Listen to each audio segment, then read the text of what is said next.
Been a while, hasn't it? Thought I'd come back and read you a little bedtime story. Feeling tired, feeling sleepy, but can't go to bed. Well, then I got the perfect thing for you. Now, I don't really have many fictional books at my disposal other than like an Edgar Allan Poe book, so that's all you're gonna get. Hope you like Edgar Allan Poe stories, because got a whole book worth, actually, all of them at my disposal right here. All right, let's start off with hmm, let's start off with the classic, shall we? The Telltale Heart. I know, starting off strong. True, nervous, very, very dreadfully nervous I had been and am, but why will you say that I am mad? The disease had sharpened my senses, not destroyed, not dulled them. Above all was the sense of hearing acute. I heard all things in the heaven and in the earth. I heard many things in hell. How, then, am I mad? Hearken, and observe how healthily, how calmly I can tell you the whole story. It is impossible to say how the first idea entered my brain, but once conceived, is haunted me day and night. Object there was none. Passion there was none. I loved the old man. He had never wronged me. He had never given me insult. For his gold I had no desire. I think it was his eye. Yes, it was this. One of his eyes resembled that of a vulture, a pale blue eye, with a film over it. Whenever it fell upon me, my blood ran cold.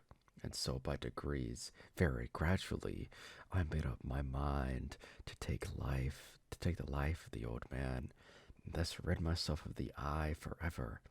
Now this is the point. You fancy me mad. Madmen know nothing. But you should have seen me. You should have seen how wisely I proceeded.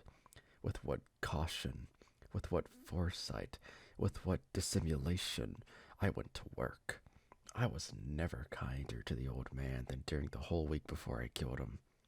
And every night, about midnight, I turned the latch of his door and opened it, oh, so gently.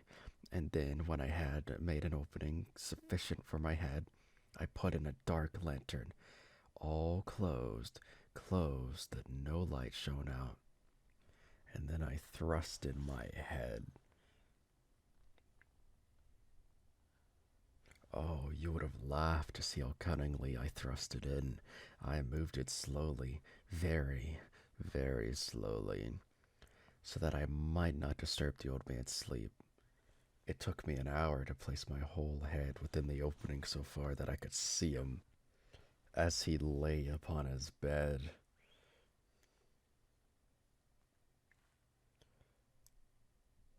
Ha! Would a madman have been so wise as this? And then, when my head was well in the room, I undid the lantern cautiously. Oh, so cautiously. Cautiously, for the hinges creaked.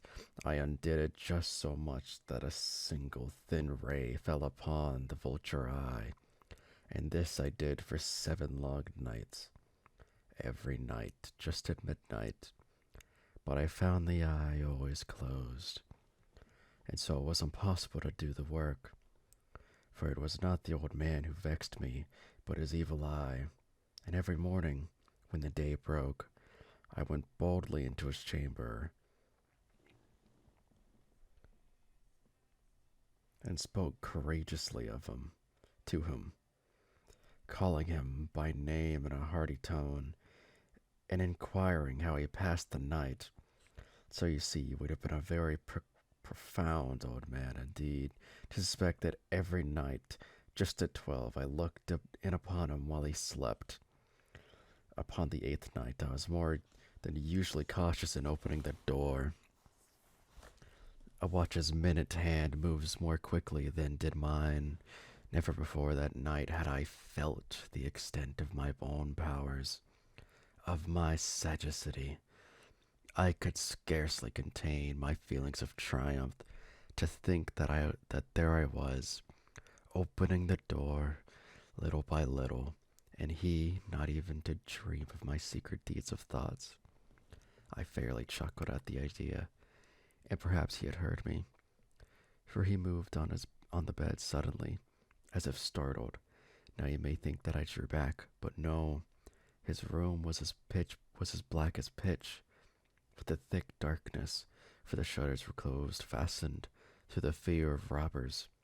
And so I knew that he could not see the opening of the door, and I kept pushing it on steadily, steadily.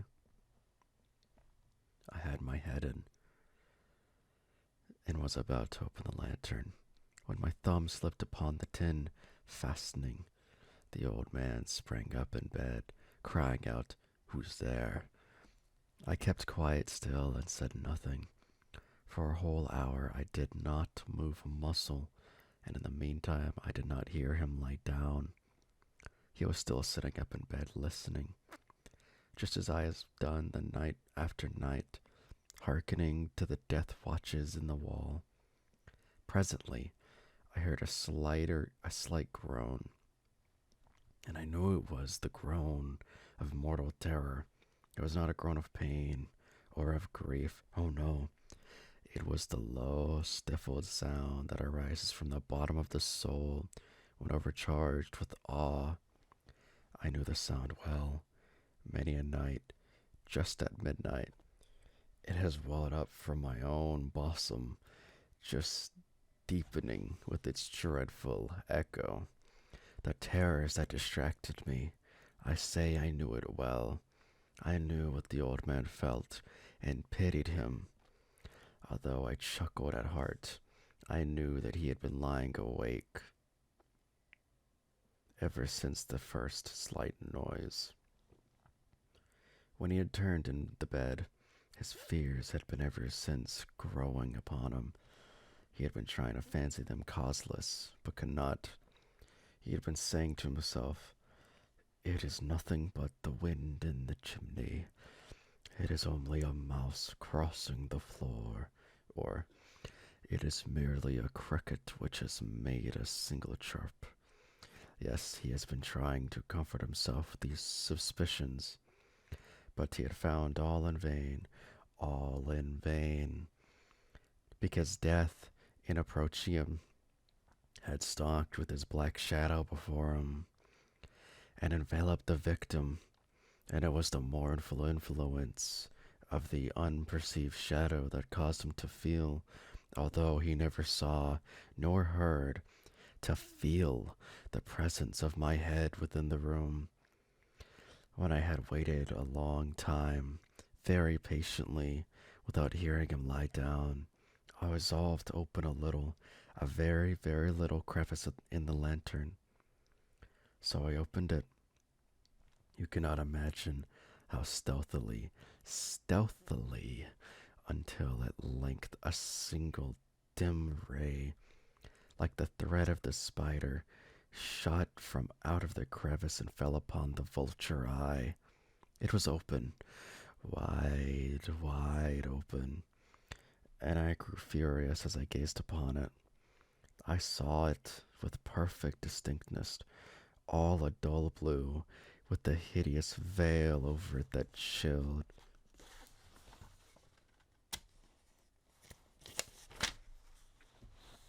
The very marrow in my bones.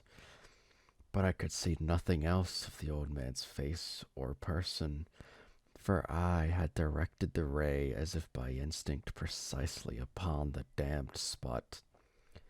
And now have I not told you that what you mistake for madness is but over acuteness of the senses? Now, I say, there came to my ears a dull, quick sound, such as a watch makes when enveloped in cotton. I knew that sound well, too. It was the beating of the old man's heart. It increased my fury, as the beating of a drum stimulates the soldier into courage. But even yet, I refrained and kept still. I scarcely breathed. I held the lantern motionless. I tried how steadily I could maintain the ray upon the eye. Meantime, the hellish tattoo of the heart increased. It grew quicker and louder every instant.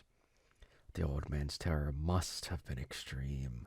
It grew louder, I say, louder every moment. Do you mark me well? I have told you that I am nervous, so I am. And now, at the dead hour of the night, amid the dreadful silence of that old house, so strange a noise as this excited me to uncontrollable tremor. Yet, for some minutes longer, I refrained and stood still, but the beating grew louder, louder. I thought the heart must burst, and now a new anxiety seized me. The sound would be heard by a neighbor. The old man's hour had come. With a loud yell, I threw open the lantern and leaped into the room. He shrieked once and once only. In an instant, I dragged him to the floor and pulled the heavy bed over him. I then smiled gaily to find the deed so far done, but for many minutes the heart beat on with a muffled sound. This, however, did not vex me. It would not be heard through the wall. At length it ceased. The old man was dead. I removed the bed and examined the corpse. Yes, he was stone dead. I placed my hand upon the heart and held it there many minutes. There was no pulsation. He was stone dead. His eye would trouble me no more. If still you think me mad, you will think so no longer when I describe the wise precautions I took for the concealment of the body. The night waned and I worked hastily, but in silence. First of all, I dismembered the corpse. I cut off the head and the arms and the legs. I then took up 3 planks from the flooring of the chamber and deposited all between the scantlings. I then replaced the board so cleverly, so cunningly, that no human eye, not even his, could have detected anything wrong. There was nothing to wash out, no stain of any kind, no blood spot whatever. I had been too wary for that. A tub had caught all. Ha ha! When I had made an end of these labors, it was 4 o'clock, still dark as midnight. As the bell sounded the hour, there came a knocking at the street door. I went down to open it with a light heart, for what had I now to fear? Then entered 3 men, who introduced themselves with perfect suavity as officers of the police. A shriek had been heard by neighbors during the night. Suspicion of foul play had been aroused. Information had been lodged at the police office, and they, the officers, had been deputed to search the premises. I smiled, for what had I to fear? I bade the gentleman welcome. The shriek, I said, was my own in a dream. The old man I mentioned was absent in the country. I took my visitors all over the house.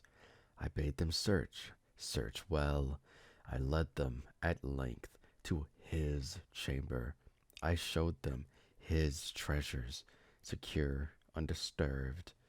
In the enthusiasm of my confidence, I brought chairs into the room and desired them here to their rest from their fatigues, while I myself, in the wild audacity of my perfect triumph, placed my own seat upon the very spot beneath which reposed the corpse of the victim. The officers were satisfied. My manner had convinced them. I was singularly at ease. They sat, and while I answered cheerily, They chatted of familiar things, but ere long I felt myself getting pale and wished them gone. My head ached, and I fancied a ringing in my ears, but still they sat and still chatted. The ringing became more distinct. It continued and became more distinct. I talked more freely to get rid of the feeling, but it continued and gained defiantness until at length I found that the noise was not within my ears. No doubt I now grew very pale, but I talked more fluently and with a heightened voice. Yet the sound increased, and what could I do? It was a lull, dull, quick sound, much such a sound as a watch makes when enveloped in cotton. I gasped for breath, and yet the officers heard it not. I talked more quickly, more vehemently, but the noise steadily increased. I arose and argued about trifles in a high key and with violent gesticulations, but the noise steadily increased. Why would they not be gone? I paced the floor to and fro with heavy strides, as if excited to fury by the observations of the men, but the noise steadily increased. Oh God, what could I do? I foamed, I raved, I swore. I swung the chair upon which I had been sitting and grated upon the boards, but the noise rose over all, and it continually increased. It grew louder, louder, louder, and still the men chatted pleasantly and smiled. Was it possible they heard not? Almighty God, no, no, they heard, they suspected, they knew.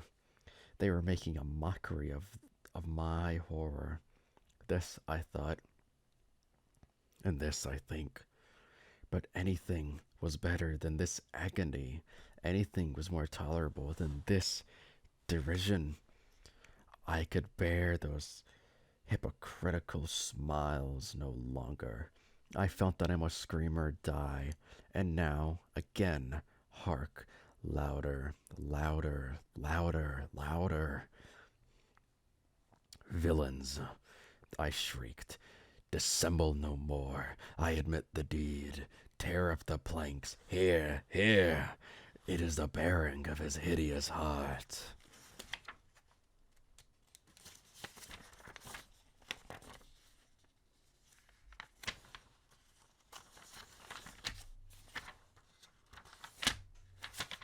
Yep, yep, that is. That's the telltale heart. I think I got time for one more, though. Besides, that's just a quick one. A little warm up. Let's see. We have the gold bug. Ooh. Nah, I'm not feeling this one. Here we go.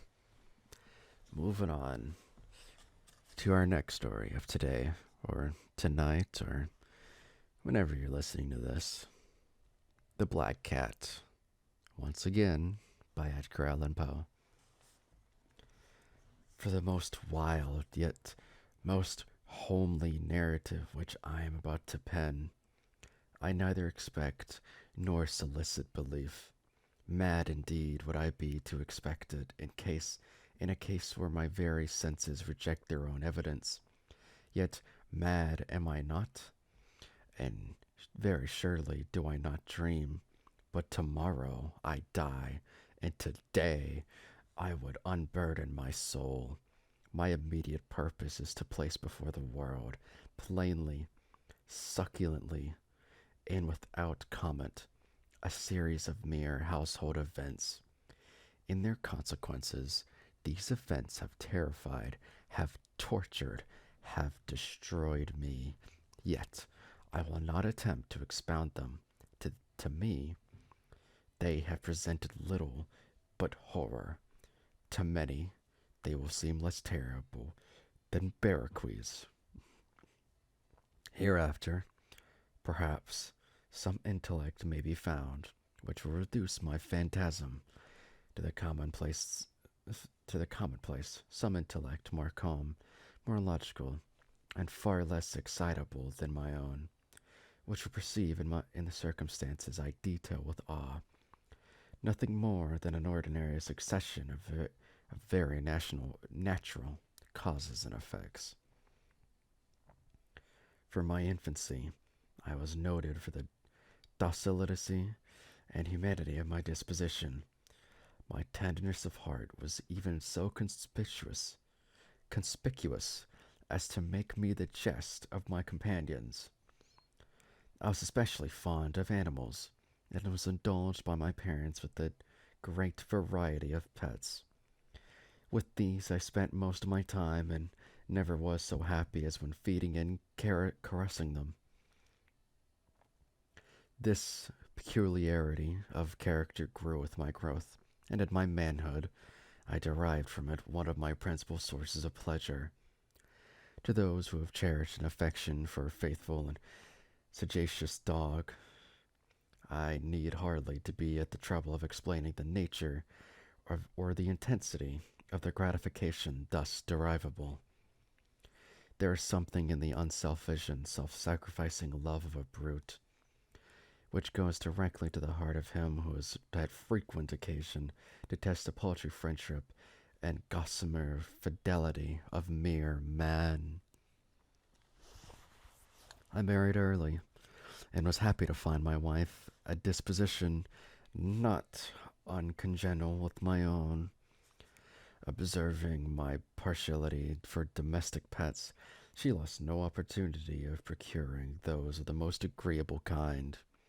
We had birds, goldfish, a fine dog, rabbits, a small monkey, and a cat.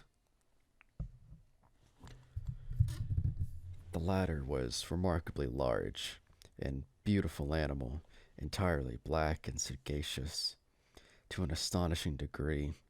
And speaking of his intelligence, my wife, who at heart was not a little tinctured with superstition, made frequent allusion to the ancient popular notion which regarded all black cats as witches in disguise. Not that she was ever serious upon this point, and I mention the matter at all for no better reason than that it happens just now to be remembered. Pluto, this was the cat's name, was my favorite pet and playmate. I alone fed him, and he attended me wherever I went about the house. It was even with difficulty that I could prevent him from following me from the streets. Our friendship lasted in this manner for several years, during which my general temperament and character, instrumentality of the fiend impertinence, had, I blush to confess it, experienced a radical alteration for the worse. I grew, day by day, more moody, more irritable, more regardless of the feelings of others. I suffered myself to use intemperate language to my wife. At length, I even offered her personal violence. My pets, of course, were made to feel the change in my disposition. I not only neglected, but ill-used them. For Pluto, however, I still retained sufficient regard to restrain me from maltreating him, as I made no scruple of maltreating the rabbits, the monkey, or even the dog, when by accident or through affection they came in my way. Disease grew upon me, for what disease is like alcohol? And at length even Pluto, who was now becoming old, and consequentially somewhat peevish, even Pluto began to experience the effects of my ill temper. One night, returning home much intoxicated from one of my haunts about town, I fancied that the cat avoided my presence. I seized him when in his fright at my violence he inflicted a slight wound upon my hand with his teeth. The fury of a demon instantly possessed me. I knew myself no longer. My original soul seemed at once to take its flight from my body, and a more than fiendishly malevolence, gin nurtured, thrilled every fiber of my frame. I took from my waistcoat pocket a penknife, opened it, grasped the poor beast by the throat, and deliberately cut one of its eyes from the socket. I blush, I burn, I shudder, while I pen the damnable atrocity. When reason returned with the morning, when I had slept off the fumes of the night's debauch, I experienced a sentiment half of horror, half of remorse, for the crime of which I had been guilty, but it was, at best, a feeble and equivocal feeling, and the soul remained untouched. I again plunged into excess, and soon drowned in wine with all memory of the deed. In the meantime, the cat slowly recovered. The socket of the lost eye presented, it is true, a frightful appearance, but he no longer appeared to suffer any pain. He went about the house as usual, but, as might be expected, fled in extreme terror at my approach. I had so much of my old heart left as to be first grieved by this evident dislike on the part of a creature which had once so loved me. But this feeling soon gave place to irritation, and then came, as if to my final and irrevocable overthrow, the spirit of perseverance.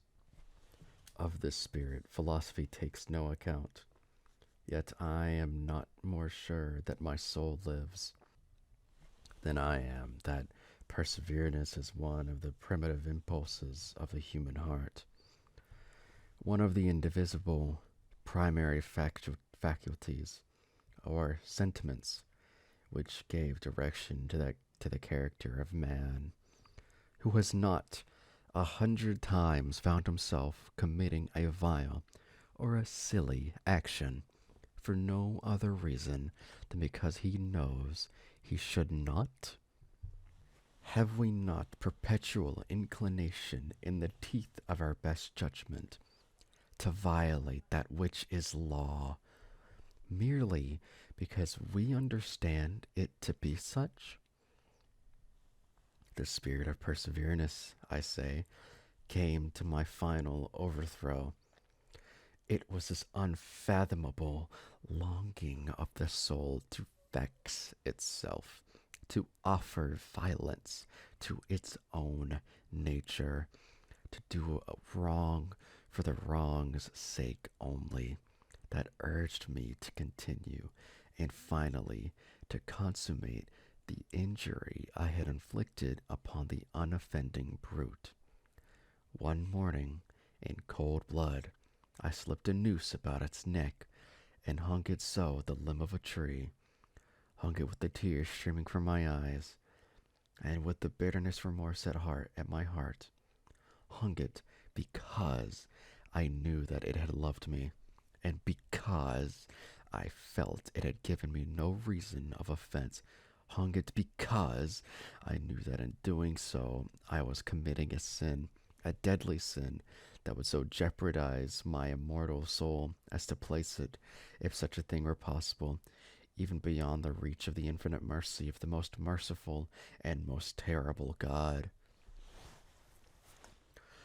On the night of the day of which the cruel deed was done, I was aroused from sleep by the cry of fire. The curtains of my bed were in flames. The whole house was blazing. It was with great difficulty that my wife, a servant, and myself made our escape from the conflagration. The destruction was complete. My entire worldly wealth was swallowed up, and I resigned myself thenceforward to despair. I am above the weakness of seeking to establish a sequence of cause and effect between the disaster and the atrocity, but I am detailing a chain of facts, and wish not to leave even a possible link imperfect. On the day succeeding the fire, I visited the ruins. The walls, with one exception, had fallen in. This exception was found in a compartment wall, not very thick, which stood about the middle of the house, and against which had rested the head of my bed. The plastering had here, in great measurement, resisted the action of fire, a fact which I attributed to its having been recently spread. About this wall a dense crowd were collected, and many persons seemed to be examining a particular portion of it with very minute and eager attention. The words strange, singular, and other similar expressions excited my curiosity. I approached and saw, as if given in bas relief upon the white surface, the figure of a gigantic cat. The impression was given with accuracy truly marvelous. There was a rope about the animal's neck. When I first beheld this apparition, for I could scarcely regard it as less, my wonder and my terror were extreme, but at length reflection came to my aid. The cat, I remember, had been hung in a garden adjacent to the house. Upon the alarm of fire, this garden had immediately filled by the crowd, by someone of whom the animal must have been cut from the tree and thrown through an open window into my chamber. This had probably been done with the view of arousing me from sleep. The following of other walls had been compressed.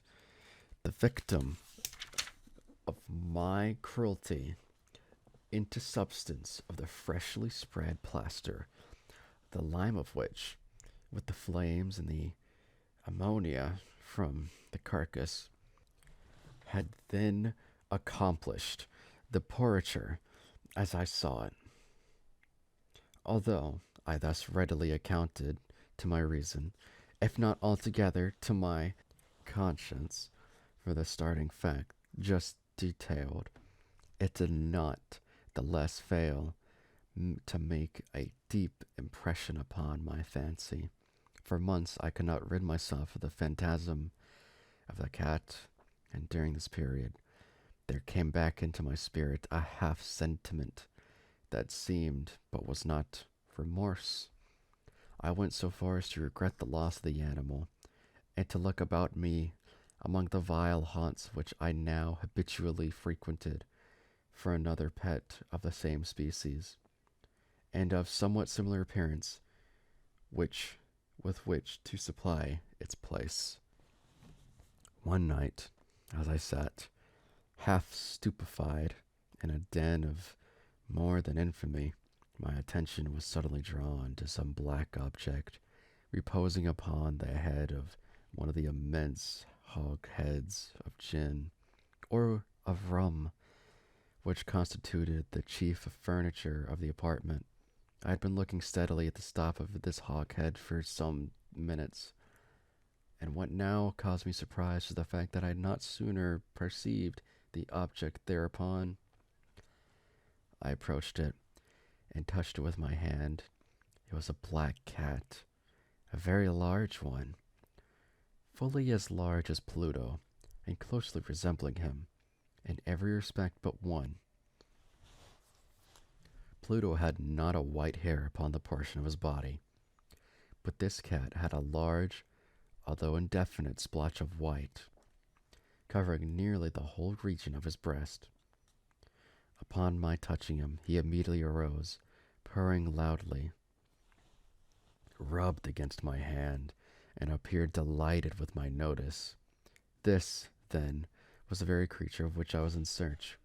I at once offered to purchase it of the landlord, but this person made no claim to it, knew nothing of it, had never seen it before. I continued my caresses, and when I prepared to go home, the animal evidenced a disposition to accompany me. I permitted it to do so, occasionally stooping and patting it as I proceeded. When it reached the house, it domesticated itself at once, and became immediately a great favorite with my wife. For my own part, I soon found a dislike to it arising within me. This was just the reverse of what I had anticipated, but I know not how or why it was. Its evident fondness for myself rather disgusted and annoyed. By slow degrees, these feelings of disgust and annoyance rose into bitterness of hatred. I avoided the creature, a certain sense of shame, and the remembrance of my former deed of cruelty, preventing me from physically abusing it. I did not for some weeks strike or otherwise violently ill use it, but gradually, very gradually, I came to look upon it with unutterance loathing, and to flee silently from its odious presence, as if from the breath of a pestilence. What added, no doubt, to my hatred of the beast was discovery, on that morning, after I brought it home, that, like Pluto, it also had been deprived of one of its eyes.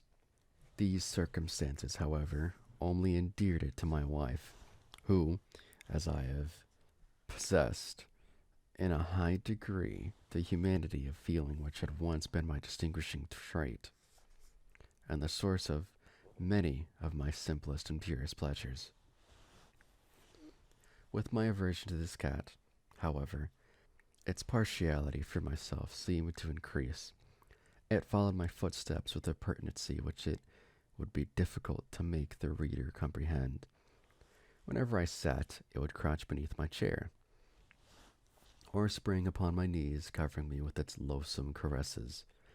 If I arose to walk, it would get between my feet and thus nearly throw me down, or, fastening its long and sharp claws in my dress, chamber in this manner to my breast. At such times, although I longed to destroy it with a blow, I was yet withheld from so doing, partly by a memory of my former crime, but chiefly, let me confess it at once, by absolute dread of the beast. This dread was not exactly a dread of physical evil, and yet I should be at a loss how otherwise to define it.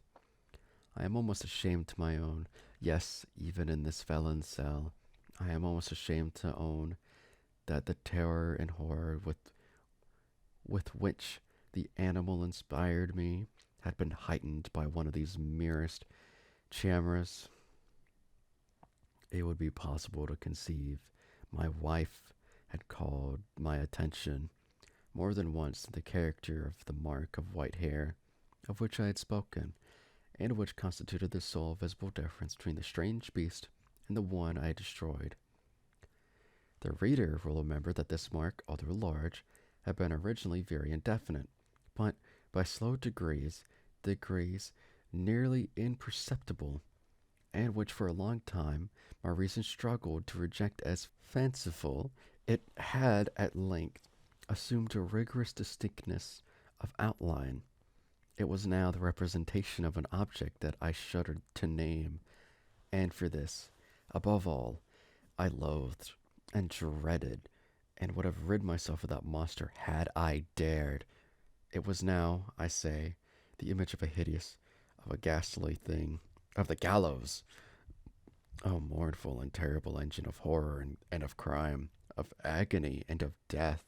And now was I indeed wretched beyond the wretchedness of mere humanity, and a brute beast, whose fellow I had contemptuously destroyed, a brute beast to work out for me a man, fashioned in the image of the high God, so much of the insufferable woe. Alas, neither by day nor by night knew I the blessing of the latter, of rest any more. During the former, the creature left me no moment alone, and in the latter I started hourly from dreams of unutterable fear to find the hot breath of the thing upon my face, and its vast weight, an incarnate nightmare that I had no power to shake off, incumbent internally upon my heart. Beneath the pressure of the torments such as these, the feeble remnant of the good within me succumbed. Evil thoughts became my sole intimates. the darkest and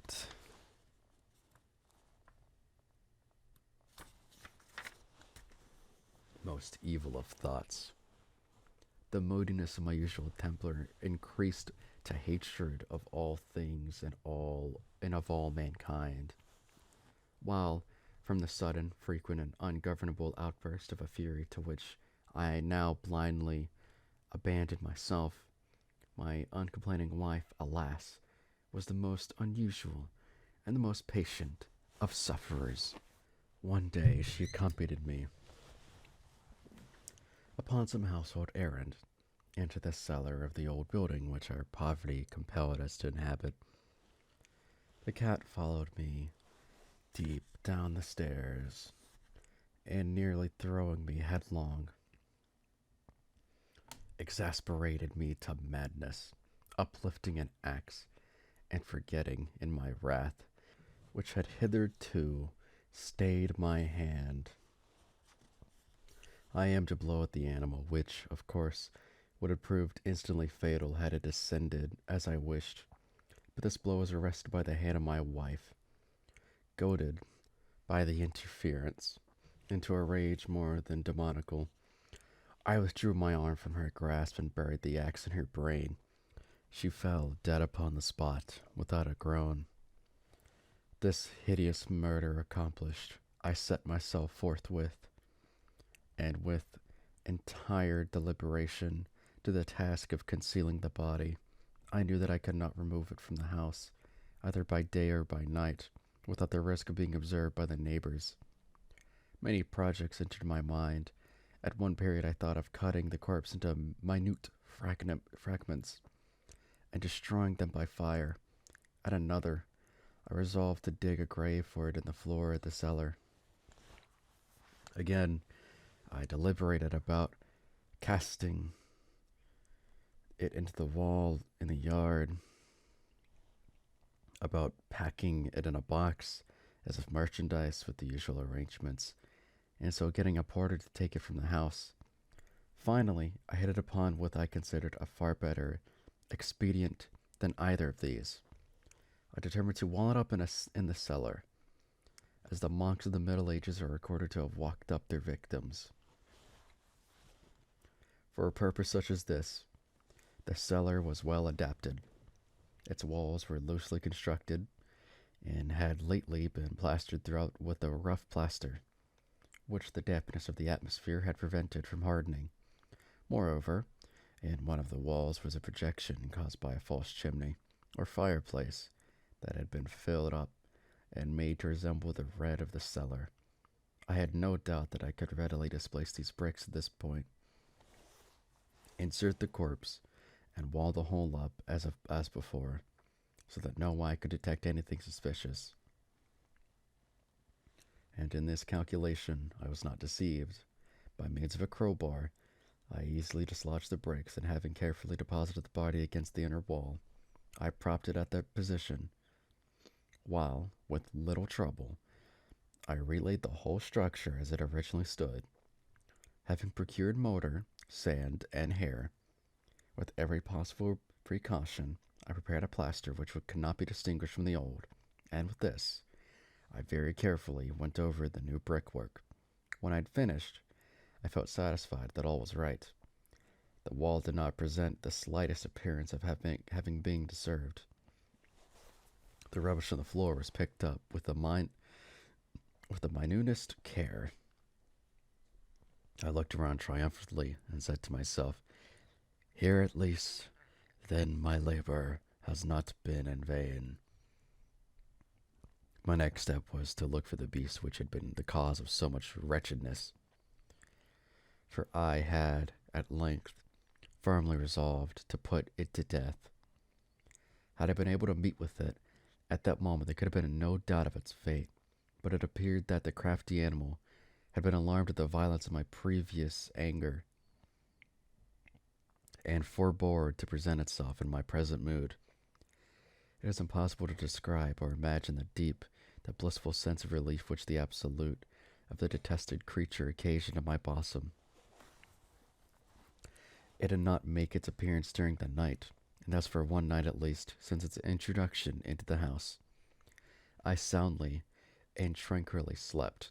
I slept even with the burden of murder upon my soul.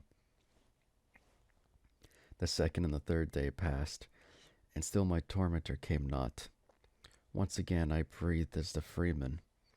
The monster in terror had fled the premises forever. I should behold it no more. My happiness was supreme. The guilt of my dark deed disturbed me but little. Some few inquiries had been made, but these had been readily answered. Even a search had been instituted. But, of course, nothing was to be discovered. I looked upon my future felicity as secured.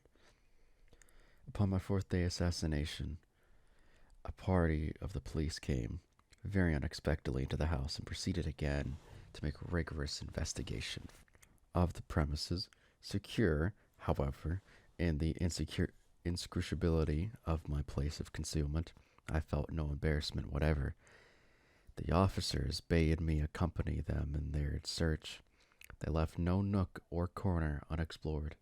At length, for the third or fourth time, they descended into the cellar. I quivered not in a muscle. My heart beat calmly as that of one who slumbers in innocence. I walked the cellar from end to end. I folded my arms upon my bosom, and roamed easily to and fro. The police were thoroughly satisfied, and prepared to depart. The glee at my heart was too strong to be restrained. I burned to say, if but one word, by way of triumph, and to render doubly sure their assurance of my guiltlessness. "Gentlemen," I said at last, as the party ascended the steps, "I delight to have allayed your suspicions. I wish you all health and a little more courtesy. By the by, gentlemen, this is a very well constructed house." In the rapid desire to say something easily, I scarcely knew what I uttered at all. "I may say an excellently well constructed house. These walls— are you going, gentlemen? These walls are solidly put together." And here, through the mere frenzy of bravado, I rapped heavily with the cane which I held in my hand upon that very portion of the brickwork. Behind stood the corpse of the wife of my bosom. But may God shield and deliver me from the fangs of the archfiend.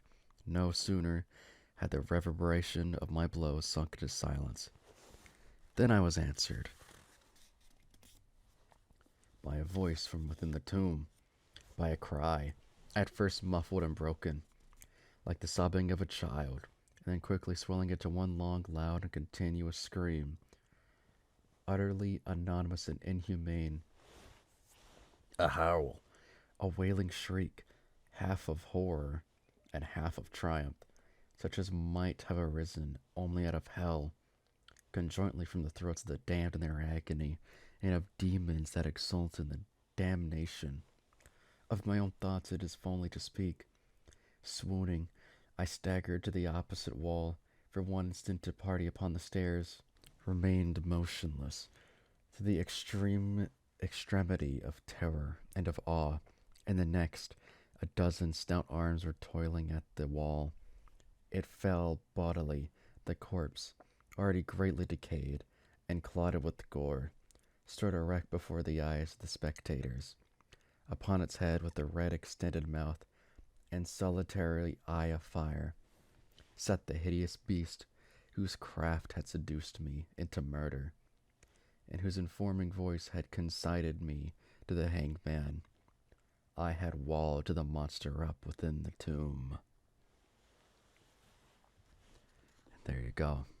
That is Edgar Allan Poe's The Telltale Heart and the Black Cat. Now, if you'll humor me for a little bit longer, I'd like to read you one of his poems, if I can just find it real quick. Let's see. Where is it, man? Couldn't be that long.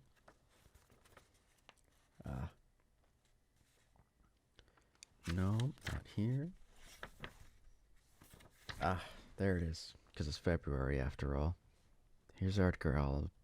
Here's his poem, Romance. Romance, who loves to nod and sing, with drowsy head and folded wing, among the green leaves as they shake, far down with the some shadowy lake. To me a painted parakeet hath been a most familiar bird, taught me my alphabet to say, to lisp my very earliest word. While in the wild wood I did lie, a child with a most knowing eye. Of late, eternal condor years, so shake the very heaven on high, with tumult as they thunder by.